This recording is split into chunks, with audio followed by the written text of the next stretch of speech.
This podcast is produced by Sunnydale Studios.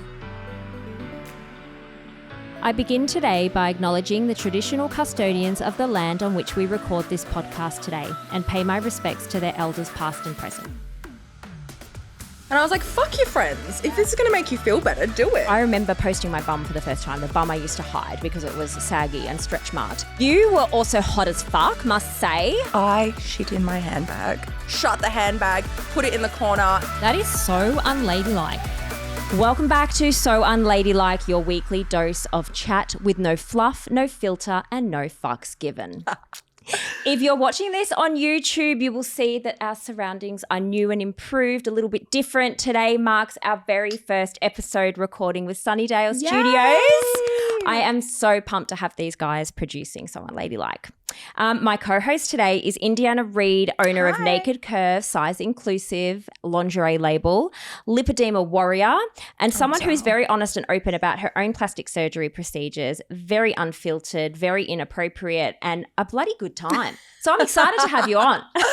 You just really did summarize me. Yeah. That was perfect. All in one. Love it. So we're just going to, as I said, no fluffs. Let's get straight into it. We are going to be talking about aging, the bullshit narrative of aging gracefully, cosmetic surgery, lipedema, and we're going to answer some questions at the end of the episode that listeners have sent in, as well as ending the episode with your most unladylike moments. Something we call. So excited. So I'm so excited it's too. It's me day to day. Yeah. So look, let's start with some statistics. Australians have just topped $1 billion spend in non-invasive cosmetic surgery procedures. Is that just on the Gold Coast alone? Yeah, probably. Yeah. Probably. And you and I contributed about 20 billion. No, hang on. No, sorry. We said 1 billion. So now I said 20 billion. Oh, no, I just contributed $50,000 to it in the last 6 months. You did? I did. $50,000? $50,000. Yep. Holy cow. Not really. It wasn't something that I wanted to do. Yeah. But I had to because with lipedema, unfortunately it's not recognised as – it's recognised as a chronic condition, but Medicare and private health don't cover it in Australia and cover it in pretty much every other country. So I didn't have an option. Yeah. Okay. So you've had 16 litres of fat removed. 18? 18 I now. do apologise. The last one was a final 2 litres. Okay. Yeah, all right. So that's been removed through liposuction. Yes. You've also had breast augmentation and injectables. Love it. You share that your full body liposuction was due to lipedema. Yes. Now there's cosmetic and physical benefits to that, isn't there? Yeah, I didn't get the cosmetic outcome that I wanted. Okay. So it's quite hard. So it's a very different procedure with the water-assisted liposuction because the main focus is to remove the lipedema. It's not to make you look great. And most surgeons won't actually guarantee anything. Most surgeons will say, we'll remove the lipedema, but if you want to look nicer, you need to go to a different surgeon. And that was my first experience with a surgeon in Miami, so I didn't actually go through them. Miami Miami Gold Coast. And then so I didn't actually go through them. I went through the surgeon that I went through and I found him 5 years ago. He randomly happened to be the surgeon that did pin my husband's ears back. So another cosmetic procedure. Oh my God, cosmetic family. I love it. To the money, yeah. Yeah. Now, the lipedema is hard to diagnose, isn't it? You have to rule out a bunch of other conditions first. But it's also something I think people need to understand is that it's not normal fat. It's not soft. It's really hard. And it will not budge with calorie deficit. So it doesn't matter how much you exercise or diet, it will not budge.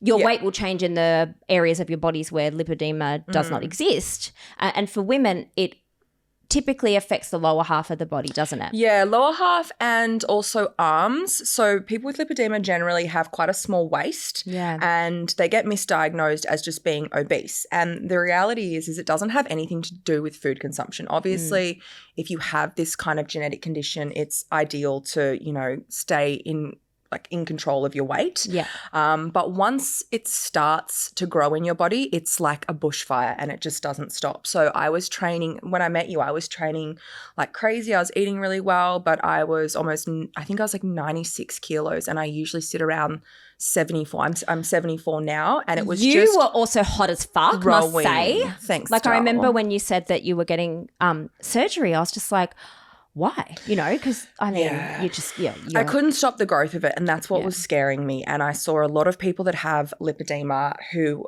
have ballooned and they can't control it. Yeah. And, you know, they get so big and it's so painful, and that's what people don't realize. It's because you can't metabolize the fat. It's there. It bothers you. It bothers how you look as well. And none of my clothes were fitting. I was just going up and up in sizes. You know, not that that's an issue, but for me it really was an issue. But when your legs are achy and tired and they're bruising easily. And you couldn't, even just like a gentle touch would bruise and it would hurt, and it was just really painful. It's an uncomfortable condition. Yeah, absolutely. And it's crazy that it's recognised as a chronic condition in Australia, but they've just left it at that. They've gone, it's a chronic condition. 1 in 10 women have it. So my question is, if it was 1 in 10 men, would they address that 100%. A little quicker? I always say that if men bled out of their dicks every month, like there would be tampons available everywhere. Absolutely, everywhere. They'd probably have eliminated the period. Free. Yeah. Yeah. Free the period dispensaries everywhere. There'd be other ways. There'd be other ways. But yeah, so it is painful and uncomfortable, and there is no cure except for liposuction. That's the exactly only right. way is to kill and remove the lipedema. Can it grow back? Yes. It's not necessarily about it growing back, but it will grow in other areas. Yeah, and okay. so that's like me nunny. Remember, it got really fat after my first surgery. I love. So my God. Indy came to the gym and she's like, I've had all this liposuction and now I've got a fat nunny, which is a vag, guys. Yeah. I've got a fat vag, which we talk about a lot, fat vages. And I was like, okay. So then when you went for your third surgery? Yeah, third surgery. She was like, 3 and 6 months. Oi, doc, suck some fat out of me, vag, Yeah, please. because it started to get quite hard in my lower abdomen, because you can get lipedema, and I had it in my lower abdomen. Which is so very he rare, did that isn't area. it? Yeah, it's not as common. It's mainly arms. But yeah, I got him to suck it out because I was just like, this is just ridiculous. And it was starting to feel very hard. And I was just, I don't need lipedema in my vagina. Like, She really. came to the gym and I was like, can I touch your vagina? Yeah, of course. She's like, absolutely, go for gold. So I poked it. Yeah, it's like this. I poked her vag and it was like concrete. Yeah, literally. Hot. Yeah, I'm getting massage on it twice a week. Oh my every God, week. can I massage literally it? have women massaging my vagina to try and assist with the lymphatic drainage. I That's my life. And there's not even a happy ending with it. Like, come on. don't even have a problem, but I might book in for some Yeah, I know. lymphatic drainage massage on the. It is nice. It's nice. Yeah, just get it rubbed down once a week. Exactly. Yeah. Why not? I've got problems in my clitoris. Can you just Stop. can you just rub it down? Just please? sort it out for me, please. Sort it out. Yeah. I think I love that you've been so open about it as well, because there is so much shade and shame thrown at women with plastic surgery. And I think also the feeling that I had plastic surgery, but, you know, I had it for this reason. Whereas it's also okay to go, like, I mean, I've had my boobs done and I had them done because I wanted to. Yeah, there's nothing wrong with it. I just am such an advocate. And my husband actually really struggled with it because he wanted to pin his ears back, and they were quite far out, and it bothered him every single day. He'd stand in front of the mirror and hold his ears back. You know, the scene out of Kath and Kim when Brett does that? It literally was Luke. And I was just like, just pin your ears back. And it got to the point where I got really angry about it because I'm like, why aren't you doing this? He's like, oh, I just don't want my friends to judge me. Yeah. And I was like, fuck your friends. Yeah. If this is going to make you feel better, do it. Who gives a shit what anyone thinks? It's about you. And if it's going to help you with your confidence, by all means, do whatever you want to do. You live once. Literally. Right? Like, you live once, and whatever is going to help you in your life, like do it. And there's this bullshit, you know, narrative of love your body. Like, there's like, it's exhausting. It can be quite toxic, I feel. It's like, love your body. No, Sharon.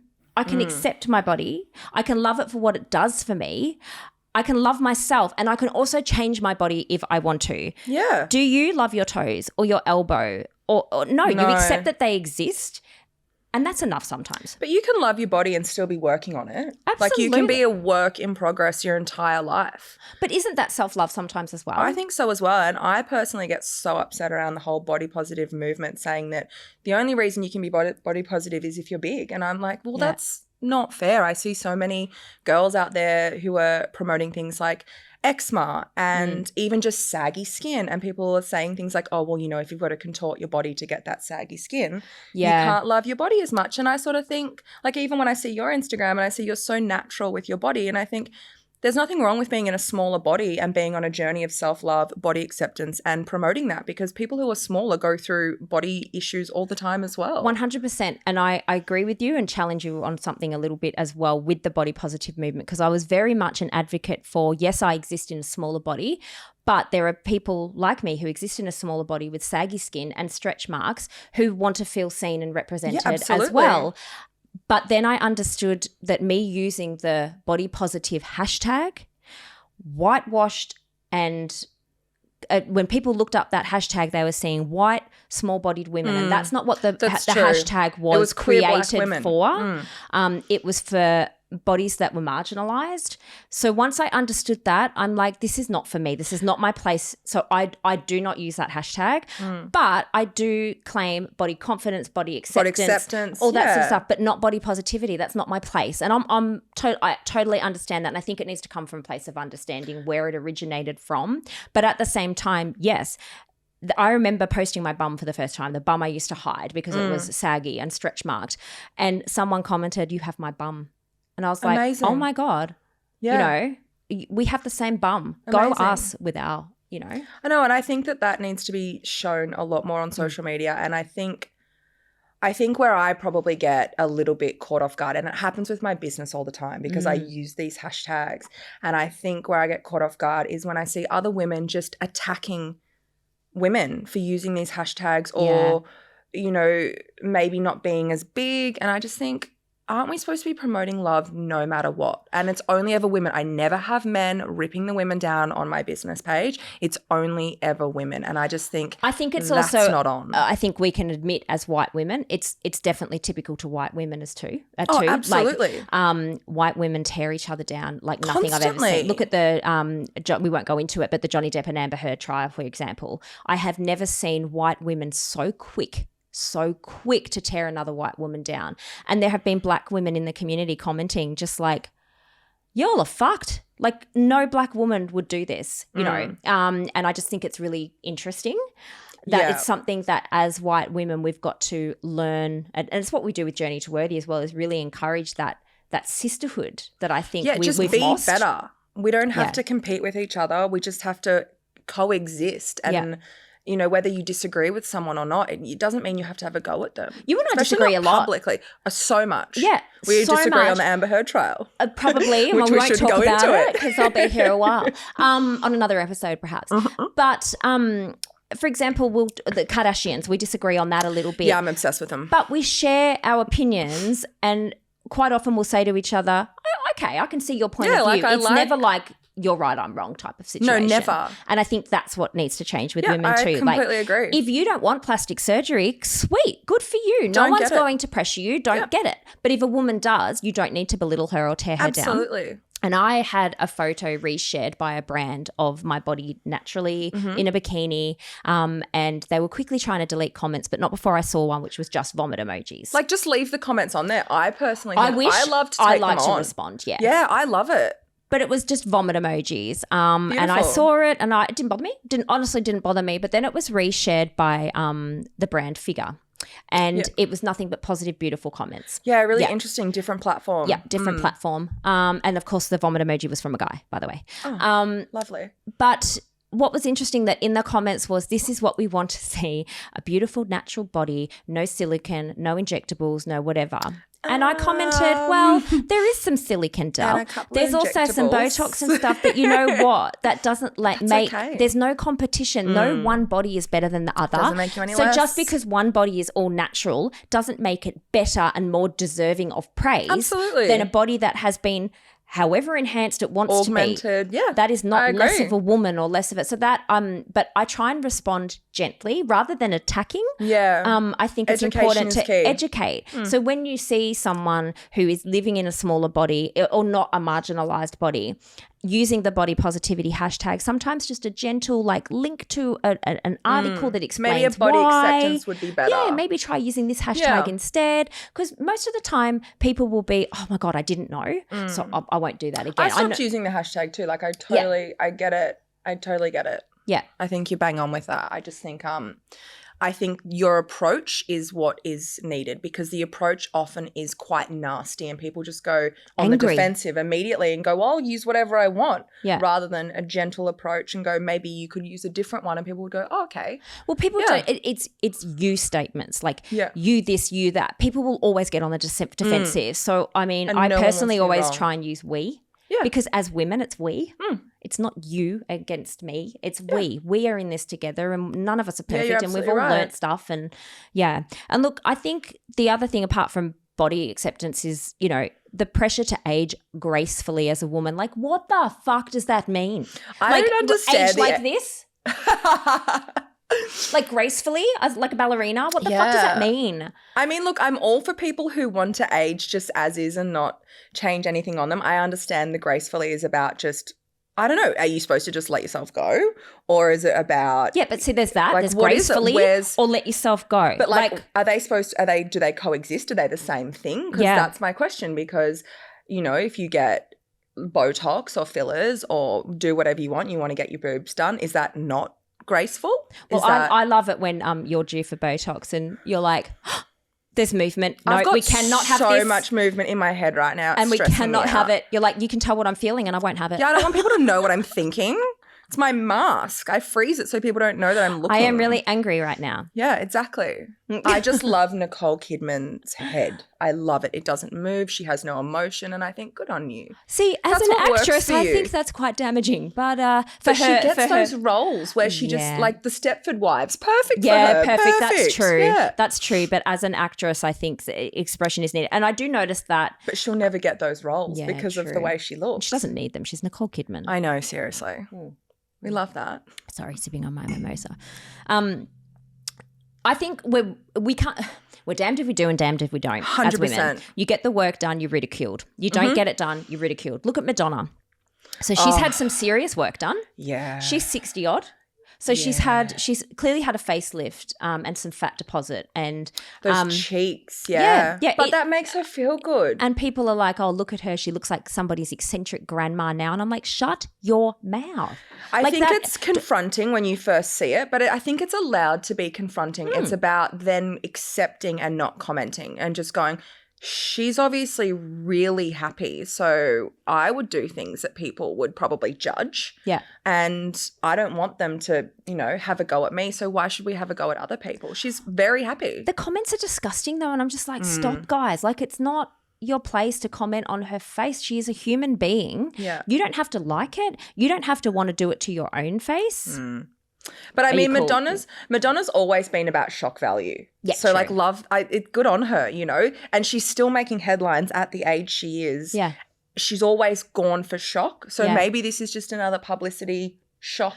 But for also, her. do you feel like people just expect her now that she's in her 60s to just age and die? Just go grey, Just go let her- away. And I feel like that's what happens to us. Like that, you know. So Yeah. look, for anyone listening, if you want to get Botox, great, get it. If you don't, great. If you want to, don't pressure someone else to. If you don't bag them for doing it. That's the lesson for today. Yeah, I actually once was working with a girl a few years ago, and it was before I'd done any filler in my lips, and she's like, oh, you really should get some filler.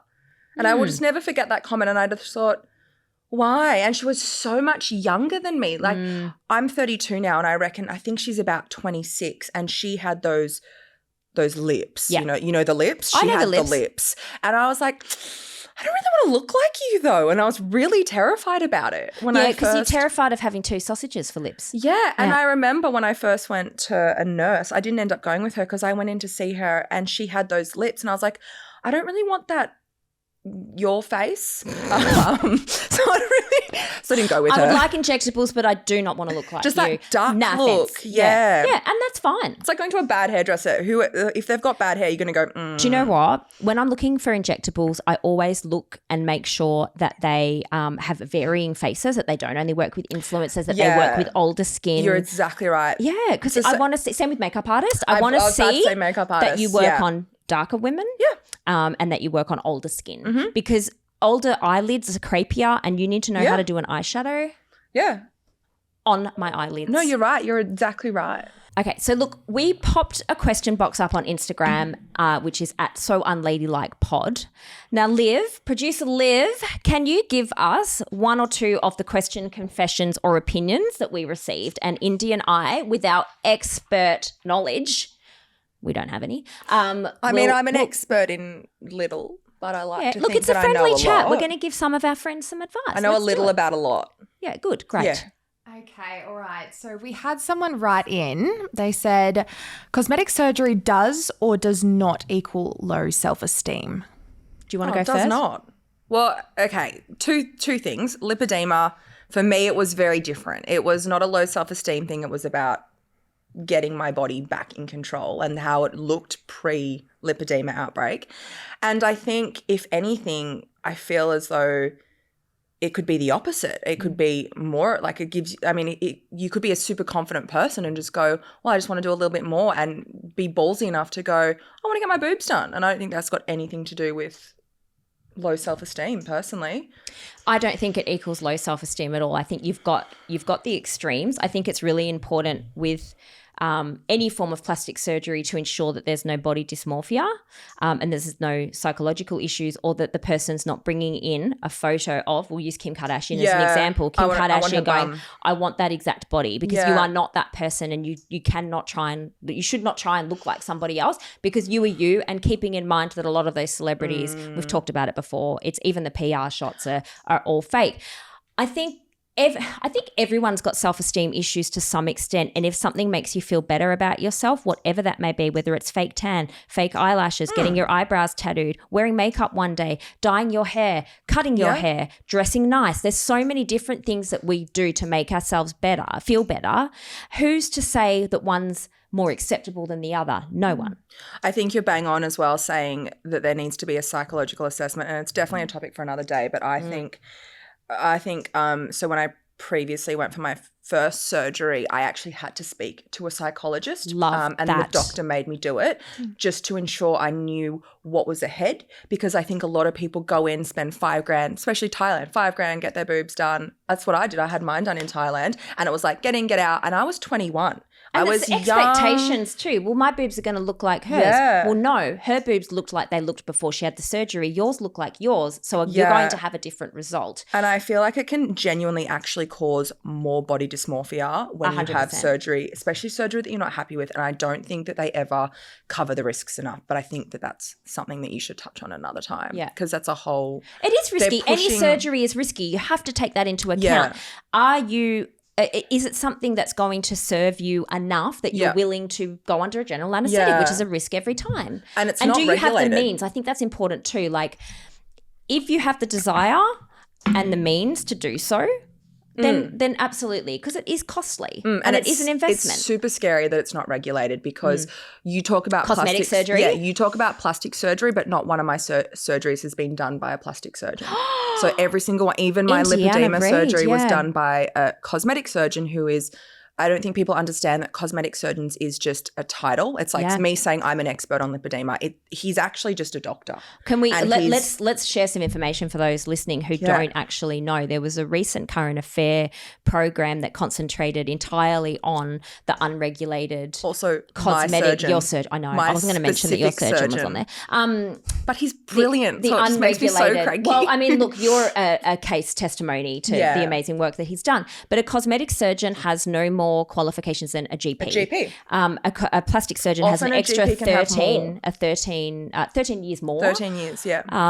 And I mean, the surgeries are different. But then again, a cosmetic surgeon can quite often perform better liposuction than a plastic surgeon, because they only do liposuction, whereas a plastic surgeon does lots of other things, and they usually choose not to do liposuction because it's not. But anyway, again, like you said, a topic for another podcast, but an interesting one. It is an unregulated industry, so there is danger involved, and people need to be made aware. But no, it doesn't necessarily equal low self-esteem, and I don't think people who get we went off topic, didn't we? Yeah, I don't think people who get a lot of plastic surgery necessarily are doing so because they hate themselves. Cool. All right. So our second question is, I really want to have Botox and filler, but I'm so scared of my family's reaction. Help. Well, this sounds like Luke Maybe with if his they ears. get Botox and filler as well, you won't actually notice their reaction. I don't know. That's an idea. I think this is a tough one. There is so much, and this is why we're talking about it. There is so much judgment around women who get Botox and filler. You have to do what's best for you, and if your family judge them, I think it's really important to set your boundaries and have quite a firm approach to it and say, this is my choice, and you making fun of me and my face is not okay by me. Yeah, I agree. I really struggle because I have a very accepting mum, very accepting. I go to the person that she goes to. Yeah. So I was always really lucky. Mum would say things like, oh, you're a bit young to start. And I was like, no, Mum, preventative. Prevention's that's better why a than lot a of people cure. do it. So It is like, let's preventative. start early. But I think realistically, do you owe your family an explanation? Go and do what you want. It's one of those things that I would probably, if you feel like you need to ask for forgiveness afterwards, do that. But at the end of the day, it's your choice. Yeah. Like go and do Forgiveness for what you what? want. Well, that's what I mean. Like if you feel like you need to ask your parents, I would go down the route of just. I was like, what, are you making them go to the confessional? No, God no. But And I be would like, go, God no. Praise me, But Lord. I would go for down I the have route. sinned. I've had Botox. Yeah, I personally would go down the route of doing it. Do your research. Obviously, don't just go do it in spite of your parents, but do your research. And if you want to do it, really, you don't owe anything to anyone. And it might not be parents. It could be husband. It could be wife. Yeah. It could be, There's always going to be critics no matter what. It's a very hush-hush thing. And I know a lot of people get it done and don't tell people. And you know what? That's your business and you don't owe anybody anything. But also don't lie about it. It annoys me. And I Does know it? it annoys Okay, you. interesting. That's where we argue over the Kardashians. I'm pretty sure Liv got another question around this. Yeah, So we'll okay. just quickly I'm touch ready. on that one because we've segued into it nicely. Yes. Okay. So I've had liposuction and fat transfer. I lie and tell everyone I haven't. Okay. Why does that piss you off, Indiana? Okay, so that doesn't necessarily piss me off, but Why? Why? Because it's liposuction and transfer? Or is it only injectables that piss you off? Why are you picking and choosing what pisses you off, Indiana? Pick my answer here. I don't think you owe an explanation to anyone ever.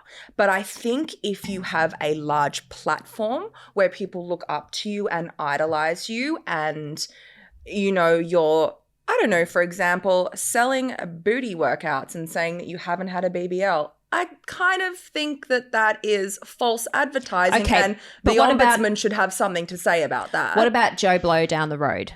What do you mean? Jane Blow.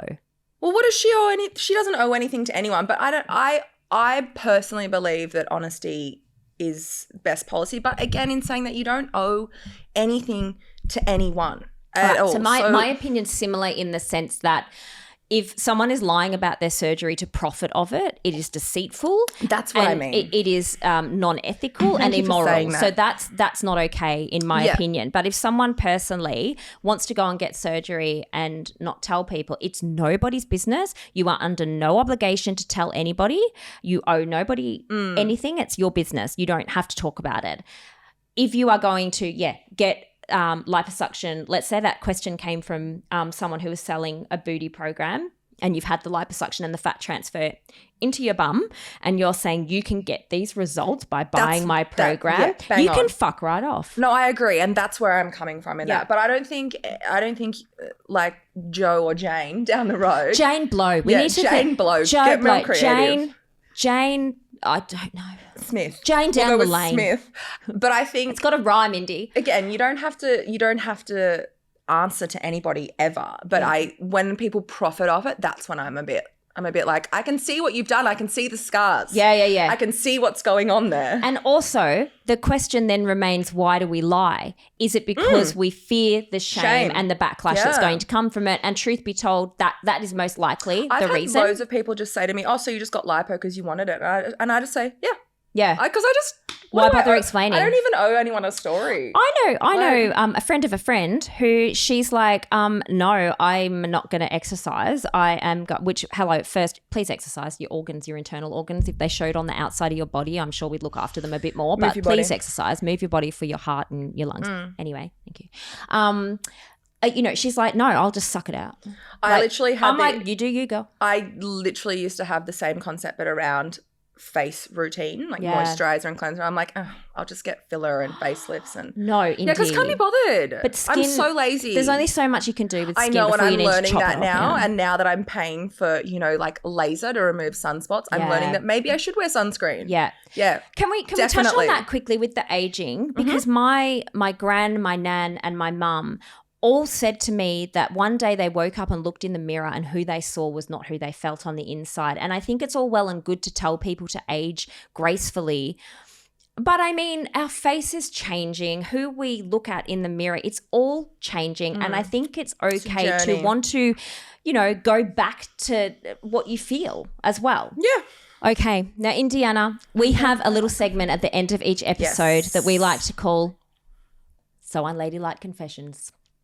This is where you tell us your unladylike moment. The time is nigh. Okay. It is now. I'm ready. So, Indy, please tell us your so unladylike moment. I'm so excited for this, and you're going to have a heart attack. So I was not too much backstory, just deliver it. No. I was really thinking about it, and I really thought that this one was the best. I have to give a tiny bit of backstory. I was Okay. just at the markets with my mum and my dog down in Sydney, very cute, and we just jumped in the lift to go back to our car, and then the lift fell to the ground and we were trapped in the lift. So I suffer from extreme claustrophobia. I am so claustrophobic that when I try and scuba dive or snorkel, I'm like, no, I'm uncomfortable.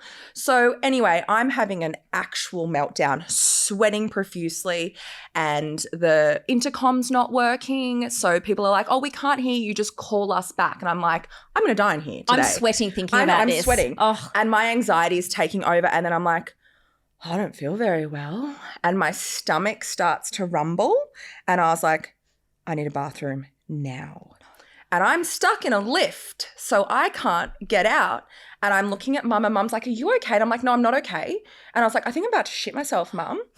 And she's like, look, it's fine. I wiped your ass when you're a baby. Don't worry about it. Don't make a thing about it. Just go over in the corner. And I'm like, I can't shit in the fucking corner of a lift, mum.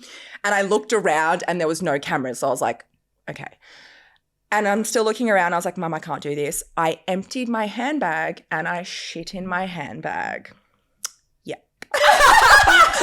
This happened. Indy, I need to know. Was it Kmart or was it Chanel? Oh, no, it was a terrible handbag. It was just like a trashy Kmart handbag. But I literally had to shit in my handbag, and thank God it was solid. Can you just Because say that as a statement? I shit in my handbag. It happened. It was a thing that happened. I didn't tell anyone. I blamed it on the dog. Thank God he was in the lift with me. Dog shit in my handbag. This solid log, but you know, he's tiny, but you know. But you know what? At least it wasn't like a Niagara Falls situation, because that would have been messy, and I was really lucky that my body didn't let me down that day. But in that moment, I nearly died. Oh my gosh, I have questions. Can I have questions? Look how red I am. I'm thinking about it again. I'm sweating. My palms are like dripping. Yeah. This is pretty regular for me. After you went to the bathroom. Shitting in handbags? No, like having like moments where I'm like, I think I'm going to shit myself. After being in the lift, like, well, how long were you in the lift for with the shitty handbag? Maybe about 40 minutes. Stinks. But no, it didn't. It didn't, because mum helped me out, like snapped it off, shut the handbag, put it in the corner, and then just... Because anxiety poos are smelly. It's a real thing. They smell of fear. Yeah. But it was fine. And when we got out, mum's like, throw away the handbag. And I just threw it in the nearest bin, and that was it. The cleaner. No, it was in a bin, so it doesn't matter. But imagine if I just like threw it on the ground and someone's like, oh, someone's handbag. Oh my God. No, Lucky and there that'd was be a like, bin. no, that's an anxiety poo, I understand. Oh my God. Yeah, no, that would be one of them. I also had a near experience yesterday, but... Do you know my let me fear out. of shitting myself was so intense that I used to pack a change of clothes and baby wipes in my boot because I had such an intense fear of shitting just my feel pants. like- How are you, Connor? Are you well? Really ladylike, isn't Are you it? enjoying this episode? This Yeah. is low key to what we Yeah, this is pretty standard for me. yeah. Fat because vages, I've got- poking vaginas, Yeah. shitting in handbags, shitting oneself. Yeah, Welcome I to haven't So ever done that. Unladylike. I'm really proud. I've never done that because I'm like, just bag it. I've never shit myself. Yeah, I've never shit myself. One of my friends does There's it still time. regularly. There's still time. Yeah, give I've it got time. decades left. Look, Charlotte did it in the Sex and City movie and she's still glamours all, like anything. So I'm fine with that. Bridesmaids, the movie where they all get the shits, It's the food happening. poisoning. It's happening, and It's she shits in happening. the bridal dress in the middle of the street. Makes me anxious. I'm like, I could never. Like, what would I do? I'd have to I put a could. cork in my ass. I would just, like, it happens. I'm not a big enough deal that anyone cares. These things happen. Well, you might be now. No, I'm not. I have a feeling this could go viral. I mean, I understand if it would. The Class. Daily Mail. Indiana Reed shits in a handbag. Yeah, it was a real thing. Imagine if people came forward. This is how after the COVID came fact. to Australia. Can you Yeah, imagine if people came forward after the fact and they were like, actually, I was the cleaner on duty that day. I Like, found that oh handbag. my God. I found that handbag. Your shit stinks. You're fucked. Yeah, I never even told my husband, but now he's going to watch this and know. I was like, it was Arnie. It wasn't Arnie. Also, my dog's this big, so it, like, Yeah, it's jelly not bean really poos. believable. He does jelly bean poos. Oh my God. I know. Whoops. Oh my God. You know what? I really want to end it on that note. I think that's where we should You're finish welcome. this episode. You know You're what? welcome. Thank you. Yeah. Thank you. I love shit stories, as in actual poo stories. Yeah. And that was the best one I've ever heard. So Good luck cheers. topping that. Oh, cheers. We won't. There's the challenge, done. guys. Top Yeah, that top So that. Unladylike Next story. people top that. Write in, please. Write in. Yeah, Um, right and- in. I'd love to hear it. You've got to tell me the stories. Yeah. So tell us your shit stories. Yeah. Yeah. Have you shit in a handbag in a lift? The most Have you? embarrassing ones. Yeah, have you? I have questions. We have questions. Yeah. Luckily, Mum had some napkins. Oh, napkin. Oh, the wiping. I Yeah, didn't there's a second part to it. Yeah. The wiping, because you can't just shit and go. Like, unless you have a No. ghost poo. But No, most, and I yeah. have a butt on me. Yeah. Like, there is some There's butt. crevices. Yeah. there's Yeah. a butt. There's some. Yeah. Cool. On that note, thank you so Yeah, much for you're joining welcome. us today. I love you so much. Me too. I love you, I'll darling. Thanks leave- for having me. I'm going to share in the show notes your brands, Naked Curve and Wild Indigo jewelry. And I just love the ethos of both of those brands, which is just about loving yourself sick. And yeah, no matter who you are, Thanks for having me. This has been great. no worries. Thanks, Dad. Bye. Do your shit. No, I'm so fine.